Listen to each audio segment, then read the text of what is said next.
Well, here we are. You asked for it and I'm delivering. The sequel video. For those not up to speed, in my last video I talked about the best and most impactful features from every Monhun game. A lot of people seemed to like it, and I asked in the comments if I should do another video for the worst features. The response was overwhelmingly yes, so that's what we're doing today.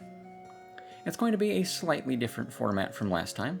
I'll once again not be talking about Monster Hunter 1, but I won't be doing honorable mentions this time. There's nothing honorable in this place. We'll be getting right to the point. As this video is going to have a more negative tone, and with that comes people who may get upset, I'd like to make a few things clear. What makes a feature bad?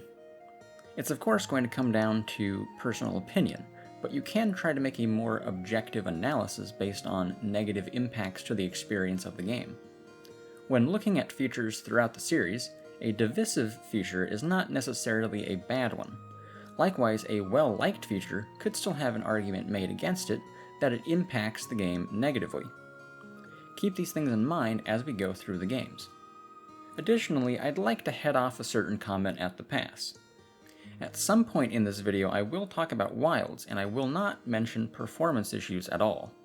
This is because performance is not a feature of the game. These videos are for discussing mechanical aspects of the game, not a meta-analysis of the gaming industry problems that lead to things like bad performance. This probably goes without saying for some, but I know it doesn't for others, so I'm making it clear from the outset. That's more than enough preamble though. You're here for some bad features. Let's get into it. Check it out, by the way. I've got scene transitions now. That's quality, folks. Don't forget to subscribe. And so we start again at Monster Hunter Freedom. Freedom took Monster Hunter G and compressed it into a smaller and more accessible package that could be played on the go with the PSP. It was a massive success in that regard. However, cramming its content and systems into the portable framework was not without its costs. In fact, I would say the game suffers quite a lot from this transition. In comparison to the game it's based on, Freedom is a rather poor facsimile. Nowhere is this more evident than the way the rank progression has been warped. In Monster Hunter 1, you had 20 ranks, and that would gate your access to monsters and locations. In Freedom, though, they changed this to the more familiar system that would become standard later in the series. Upon loading up a new save file, you will be presented with two choices. You can either do the village quests, or go directly to the tavern where you'll have access to the online content. In the tavern, you'll find that despite only being rank 1, you actually have access to all low-rank quests and locations right off the bat, and you can even step into high rank if you want. This can completely break the way you progress through the game, because you can obtain materials and equipment from doing gathering quests in places like the volcano and swamp to boost your material collection in low rank. You can even obtain Dragonite before you fought a Kutku. It nullifies significant portions of the early game, and can create a very confusing experience with the game. This collateral damage from being the first portable game is pretty definitively the worst part of Freedom, I think. There are no bad features here. Everything is great in dose. Some games in the Monster Hunter series really do just seem to do everything right.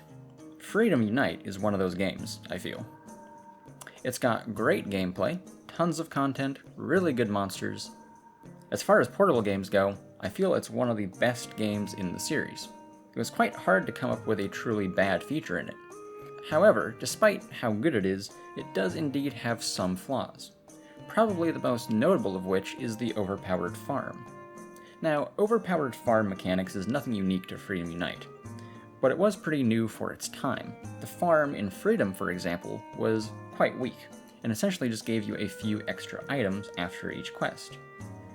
Freedom Unite's farm could actually sustain you with quite a lot of items, and after putting in some upgrades could even let you grind materials for armor pretty efficiently, which to me kind of takes away the whole point of needing those items to begin with. You're supposed to go out on quests and gather stuff. If you feel incentivized to reset the farm and gather there instead, something has gone wrong.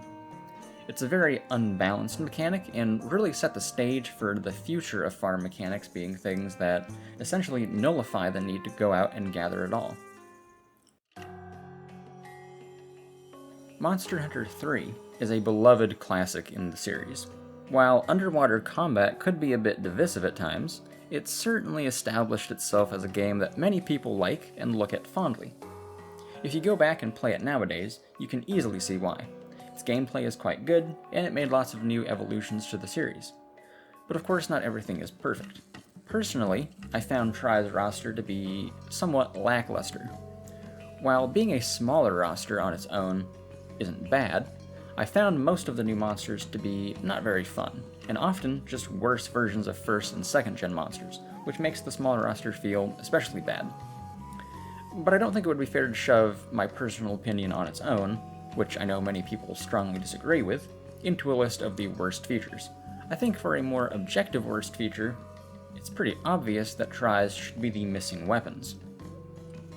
For those who don't know, Monster Hunter 3 was actually missing the dual blades, gun lance, hunting horn, and the bow, all of which appeared in previous games. If not for the addition of the switch axe, it would have only had as many weapons as the first game. Try was an attempt at a soft reboot to the series. The previous mainline entries of Monhun 1 and 2 were a true sequel duo. Monster Hunter 2 carried over basically all of the first game's content, in addition to adding new content.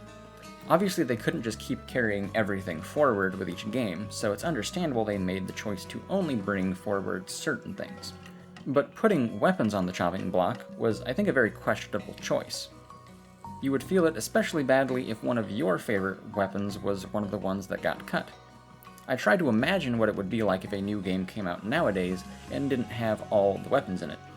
The devs would be raked over the coals to a degree previously never before seen.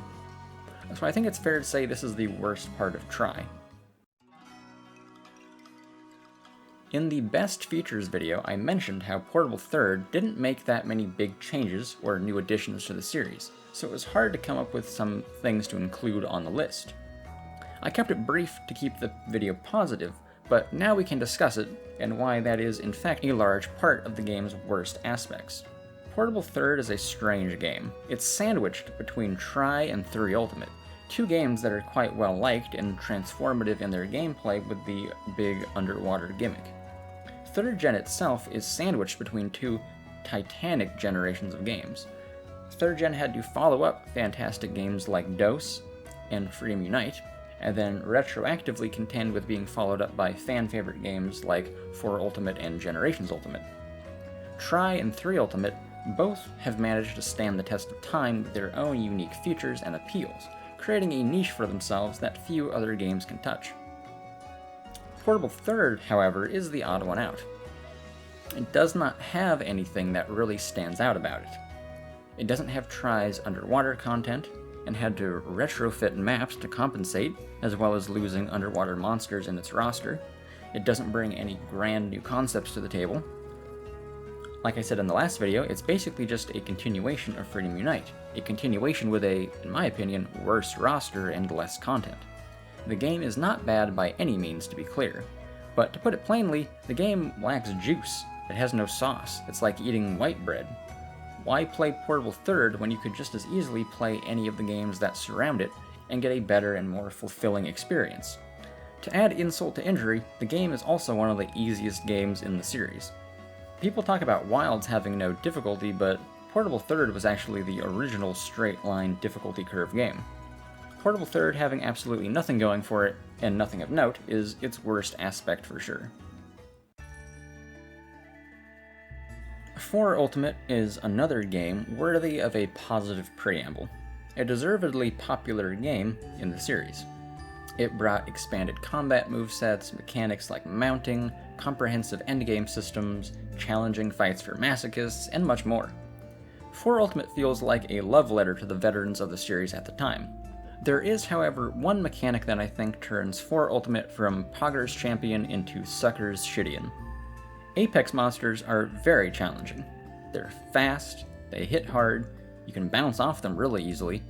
In order to make them bearable, you have Y-stones. These are items you can bring along with you in quests that let you apply a temporary buff. There's a number of different effects you can get, shown here. They additionally will let you knock a monster out of its frenzied or apex state for a while if you manage to land enough hits while the buff is active. While it is possible to fight apex monsters without these, you are heavily encouraged to use them to make the fights more manageable. Personally, I don't think this was a very fun mechanic.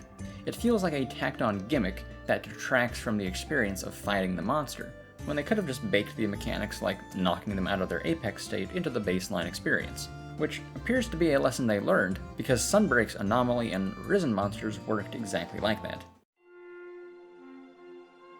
Generations Ultimate is a truly immense game, putting almost every monster in the roster and including maps and villages from every generation of games. That's on top of including new features like styles and hunter arts, Prowler quests, the Deviant system, and more. Generations Ultimate is absolutely packed with content. Unfortunately, that is, in a way, also its undoing. While the game has a lot of content, it is lacking in entirely new monsters. This is understandable since it's a compilation game of things from past generations, but it creates a problem with pacing. There is a truly massive amount of quests in the game, but you will fairly quickly realize that you've already seen most of the roster quite early. As you move through low rank into high rank and then into G rank, you'll find that you've been fighting the same monsters on loop for a very long time. There's not a lot of surprises or new variety as you move through the ranks. This can create a feeling of monotony or sluggishness as you try to progress, especially if you're a veteran player. A new player, or someone who hasn't played every past generation, will not experience this as much because some of the monsters, or all of them, are basically new to you. So the progression through the game can suffer from how front-loaded GU's deluge of content is. The game would have benefited from more new monsters, or maybe more subspecies and variants to throw in and add some diversity. Monster Hunter World, the game that changed the series forever, in many ways for the better. World brought Monster Hunter to a much wider audience and opened the door to making the games much deeper and more immersive. It is well known, of course, that the game isn't without its faults. There's people who didn't like the confusing to navigate maps, or issues with the monster AI, or the addition of the title update structure and the ramifications it has on the design of the game. Or maybe it was that Alatreon was too hard, or something. To me, though, I think one of the worst features in World was RNG decorations. Contrary to every prior iteration of decorations, you now only obtained them via drops from quests, rather than crafting them directly. In their place, you instead could craft charms, instead of getting them randomly. I think it's fair to say this was a generally unpopular change. Decorations typically make up a large part of your overall build, so taking agency away from that is of course something that would not be well received. Personally, I've never really enjoyed random charms either, but at least in their case, their overall impact on your build is much lesser. You can make a decent build without an optimized charm. You're not going to have a very good build without the right decos. Gating the build you want behind a system that you have little agency over is not a great feeling for the gameplay experience. They would somewhat learn their lesson with this in Wilds, where, while RNG decos still exist, it's much easier to get the ones you want than in World. It's probably incredibly obvious to anyone who played base Rise what its worst feature is. I think calling Rampages divisive is even overselling it a bit, possibly the most undercooked and poorly received feature the series has ever had. I'm not even trying to be hyperbolic. I've never actually seen anyone genuinely praise this feature. At best it gets a, I don't know, it's not bad I guess, sort of impression. Please tell me if you are an actual fan of Rampages. I'm genuinely curious to know. Anyway, for those who didn't play Rise, Rampages were essentially a tower defense mode. You would set up defenses, and then monsters would come through, and you'd have to beat them back to stop them from destroying your gate in the back of the arena. This was the main pillar of Rise's endgame at the start. If a tower defense mode sounds out of place to you in Monster Hunter, that's because, yeah, it was really weird. The entire system was more or less entirely scrapped with the Sunbreak expansion, and was not updated or carried forward at all. A truly baffling moment in Monster Hunter's history. And so, we get to Wilds. Despite the game having some controversy surrounding it, I actually find it quite hard to find features I truly think are bad in it. I enjoy Wilds quite a lot and think it's a good game. My favorite game is, of course, Monster Hunter 2, and Wilds shares a lot of DNA with it, so naturally I find many aspects of it appealing. Much discussion has been had online about its negative qualities, the effects of focus mode on combat, the lack of difficulty at launch, the way the title updates have changed the game, and so forth, but to me there is one aspect in particular that I think doesn't get talked about enough, that I really think stands out as its worst feature. Wilds is a game with a lot of depth to its ecosystem. When you really pay attention, the level of detail and how the environment plays out its life cycle, going through day and night, in the various seasons, all the different little events that can pop up at any time, the way the monsters interact with each other, and the world around them, it's genuinely incredible how carefully crafted the world of Wilds is. You'd be forgiven for not really noticing it though, because the game seems to try its best to make it not matter. Wilds is a game full of natural beauty and intricate ecosystems, but the UI and general gameplay experience would rather feed it to you in the most overbearing, gamified way possible. You cannot exist in the game for 2 seconds without the UI throwing notifications at you every time a monster farts. In combat it's even worse, because then you're also getting showered in notifications about various buffs and skill activations.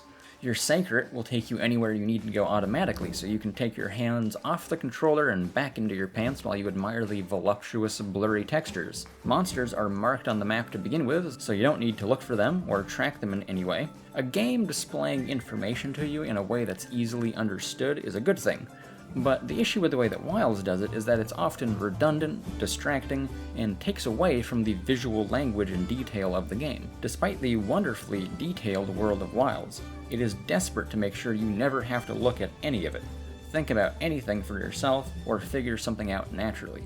It's like they tried to appease the rizz crowd who just wants to fight the monsters, while having their cake and eating it too with the world design. But that just doesn't work. You can't boil the Monster Hunter experience down to just fighting monsters without hampering every other aspect of what makes Monster Hunter unique and good. That's all the worst features from every game then. Except 3 Ultimate, because much like the last video, it didn't have anything worth talking about on its own. 3 Ultimate is the true neutral of the Monhunt alignment chart. But yeah, I think it's fair to say that Monster Hunter as a series has always had its ups and downs, and really, I'd say the quality has been quite consistent overall. There's no game in the series I'd really think is bad. If I said something bad about your favorite game or favorite feature, please do feel free to get very mad in the comments and tell me your manifesto. And for the rest of you, let me know your worst features as well. That's all from me for now. See ya.